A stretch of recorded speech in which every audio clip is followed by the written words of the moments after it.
Srimad Bhagavatam, 3rd Canto, verses only. Chapter 1. Questions by Vidura. Shukadeva Goswami said, after renouncing his prosperous home and entering the forest, King Vidura, the great devotee, asked this question of His Grace, Maitreya Rishi.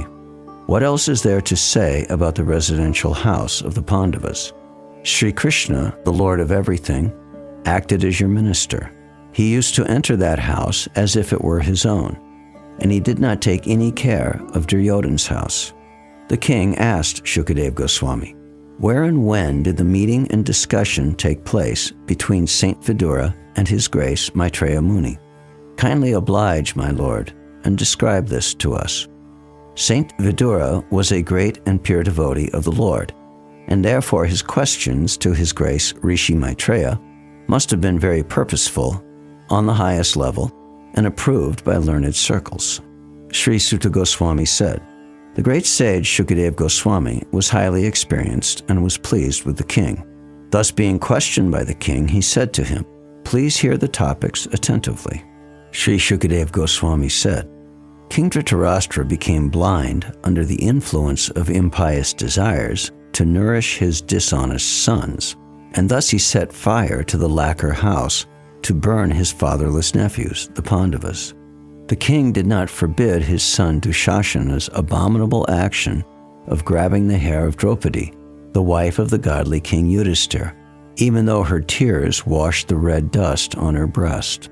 Yudhisthira, who was born without any enemy, was unfairly defeated in gambling, but because he had taken the vow of truthfulness, he went off to the forest.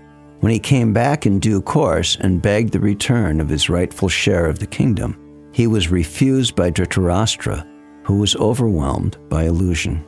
Lord Krishna was sent by Arjuna into the assembly as the spiritual master of the whole world, and although his words were heard by some, like Bhishma, as pure nectar, it was not so for the others, who were completely bereft of the last farthing of past pious works. The king, Dhritarashtra or Duryodhana, did not take the words of Lord Krishna very seriously. When Vidura was invited by his elder brother Dhritarashtra for consultation, he entered the house and gave instructions which were exactly to the point. His advice is well known, and instructions by Vidura are approved by expert ministers of state. Vidura said, you must now return the legitimate share to Yudhisthira, who has no enemies and who has been forbearing through untold sufferings due to your offenses. He is waiting with his younger brothers, among whom is the revengeful Bhima, breathing heavily like a snake. Surely you are afraid of him. Lord Krishna, the personality of Godhead, has accepted the sons of Pritha as his kinsmen, and all the kings of the world are with Lord Sri Krishna.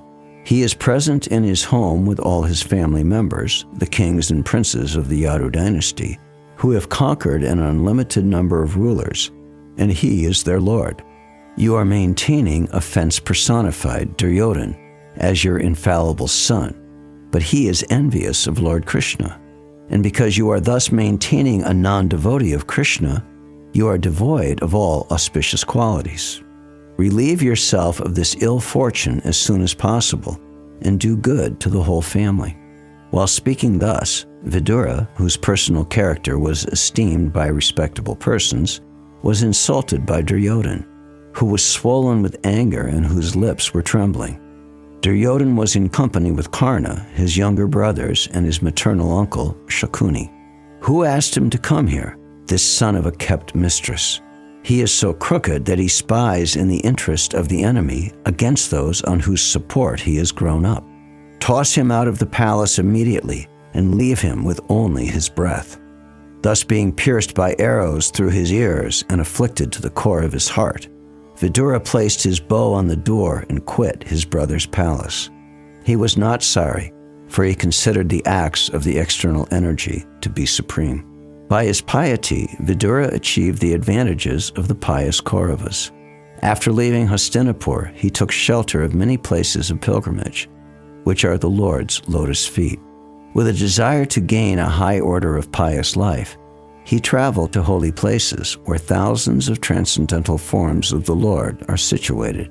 He began to travel alone, thinking only of Krishna, through various holy places like Ayodhya, Dwarka, and Mathura. He traveled where the air, hill, orchard, river, and lake are all pure and sinless, and where the forms of the unlimited decorate the temples. Thus he performed the pilgrim's progress. While so traversing the earth, he simply performed duties to please the Supreme Lord, Hari. His occupation was pure and independent. He was constantly sanctified by taking his bath in holy places, although he was in the dress of a mendicant and had no hairdressing nor a bed on which to lie. Thus he was always unseen by his various relatives. Thus, when he was in the land of Bharatvarsh, traveling to all the places of pilgrimage, he visited Prabhas Kshetra.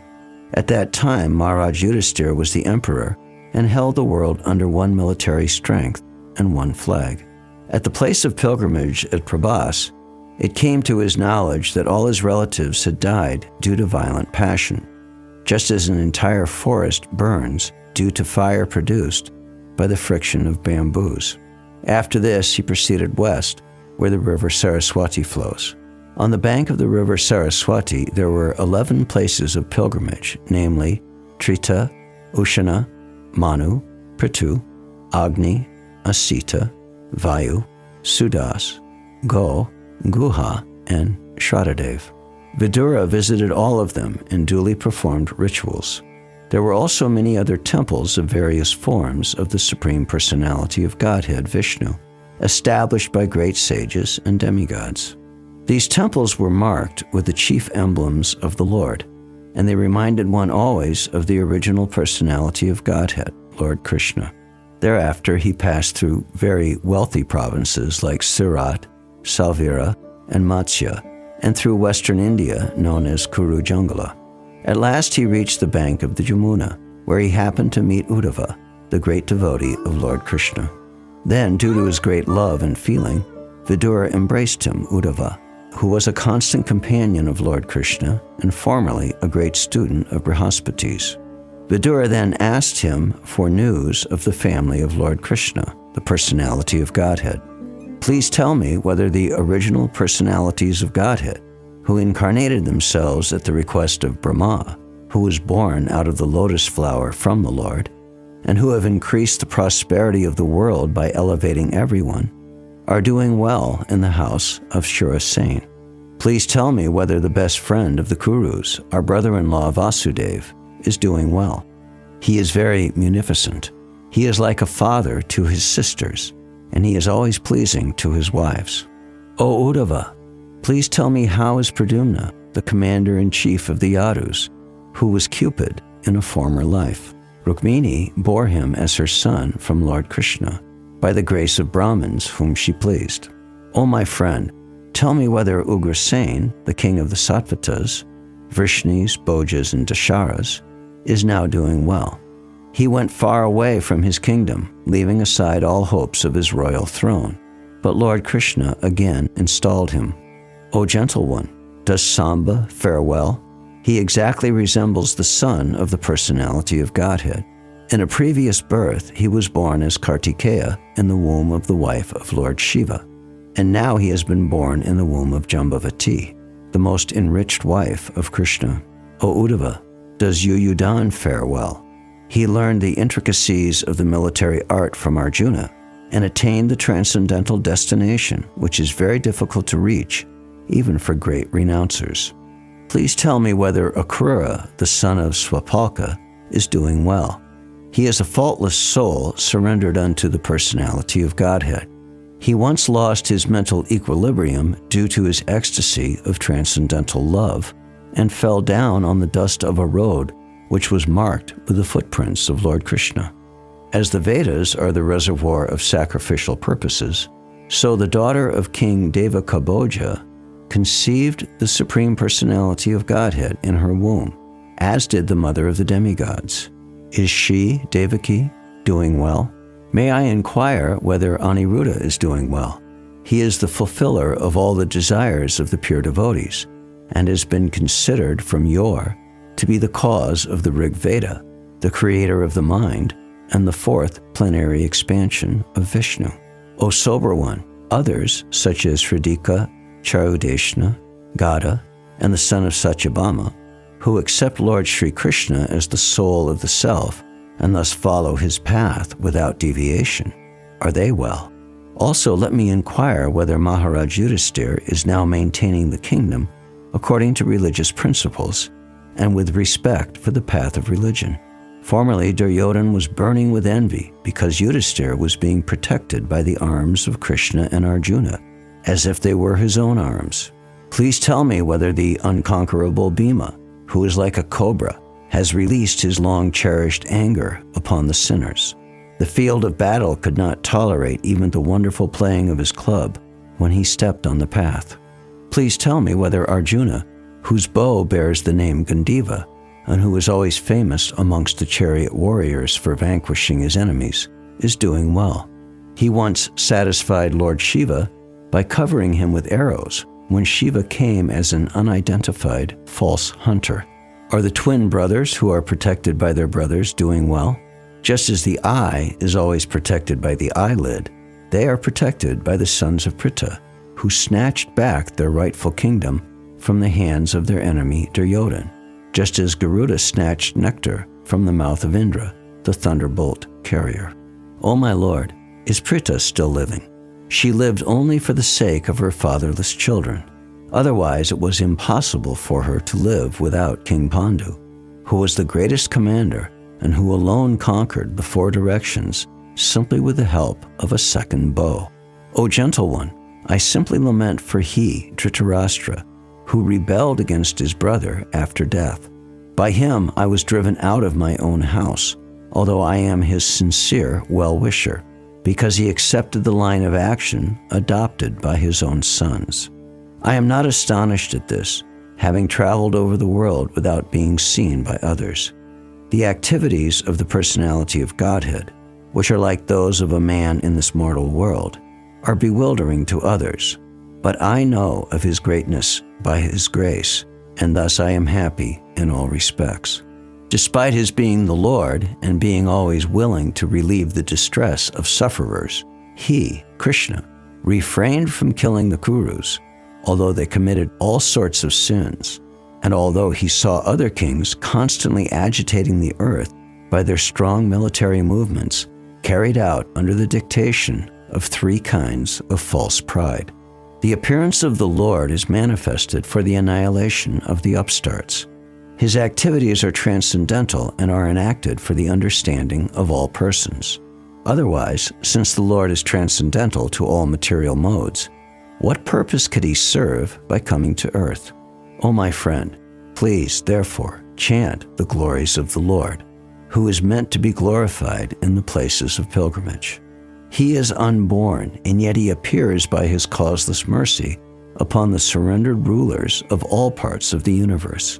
Only for their interest did he appear in the family of his unalloyed devotees, the Yadus. Chapter 2. Remembrance of Lord Krishna. Sri Shukadeva Goswami said, when the great devotee Uddhava was asked by Vidura to speak on the messages of the dearest Lord Krishna, Uddhava was unable to answer immediately due to excessive anxiety at the remembrance of the Lord. He was one who, even in his childhood, at the age of 5 years, was so absorbed in the service of Lord Krishna that when he was called by his mother for morning breakfast, he did not wish to have it. Uddhava thus served the Lord continually from childhood, and in his old age, that attitude of service never slackened.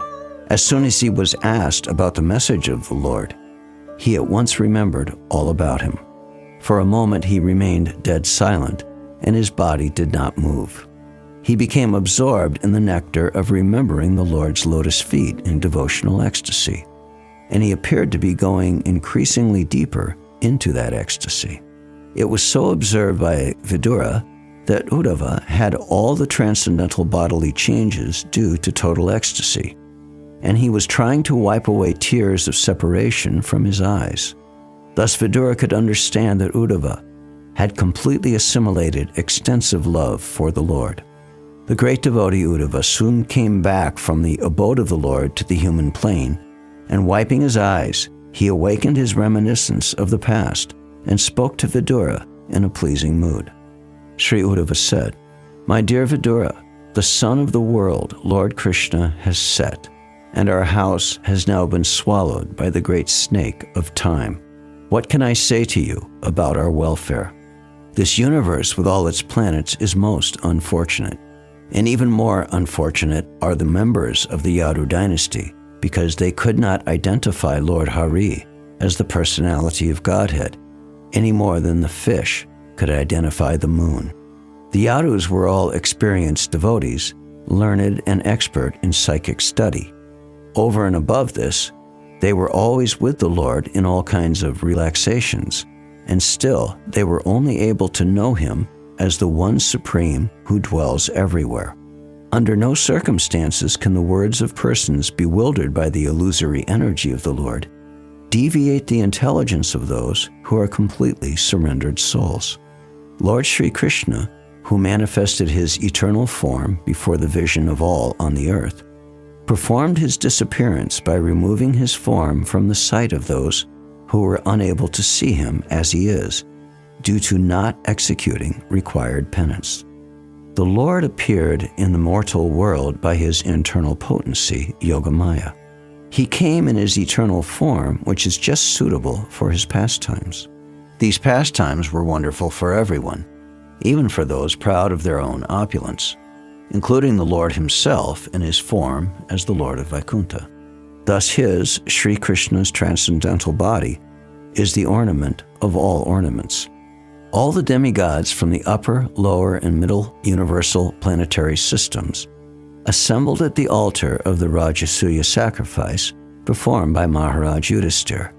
After seeing the beautiful bodily features of Lord Krishna, they all contemplated that He was the ultimate dexterous creation of Brahma, the creator of human beings. The damsels of Braja, after pastimes of laughter, humor, and exchanges of glances, were anguished when Krishna left them.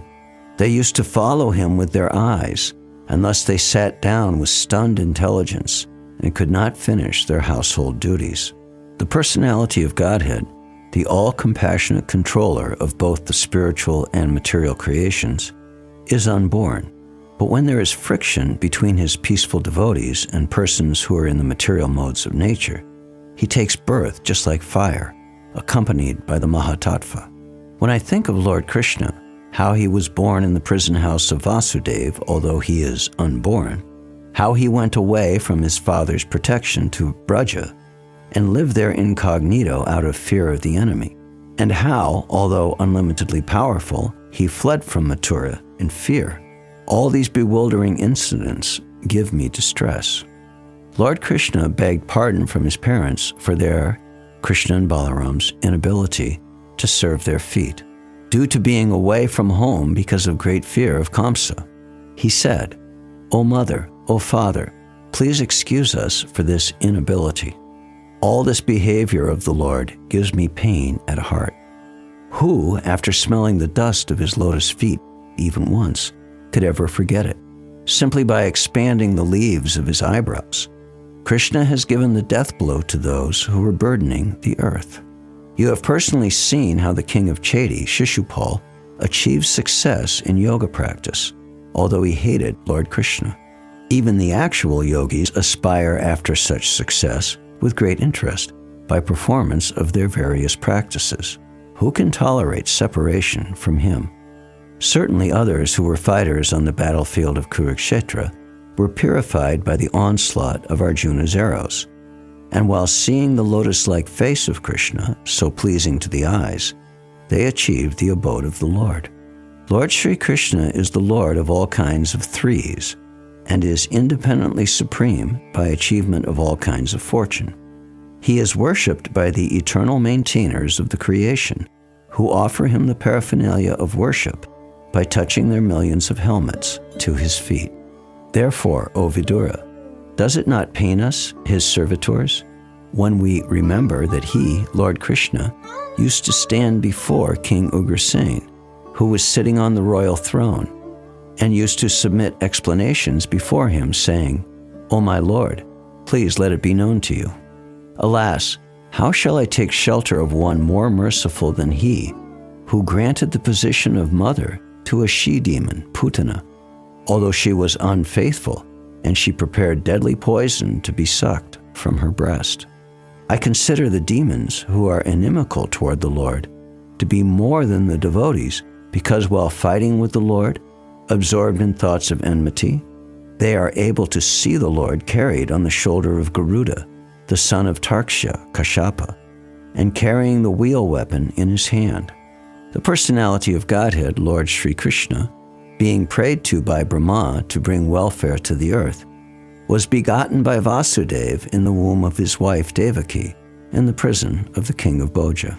Thereafter, his father, being afraid of Kamsa, brought him to the cow pastures of Maharaj Nanda, and there he lived for 11 years like a covered flame with his elder brother, Baladev.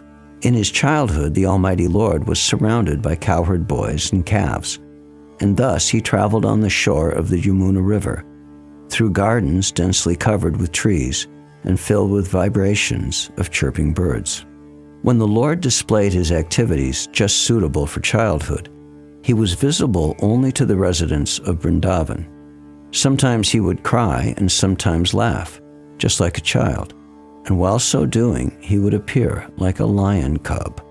While herding the very beautiful bulls, the Lord, who was the reservoir of all opulence and fortune, used to blow his flute, and thus he enlivened his faithful followers, the cowherd boys. The great wizards who were able to assume any form were engaged by the king of Bhoja, Kamsa, to kill Krishna. But in the course of his pastimes, the Lord killed them as easily as a child breaks dolls.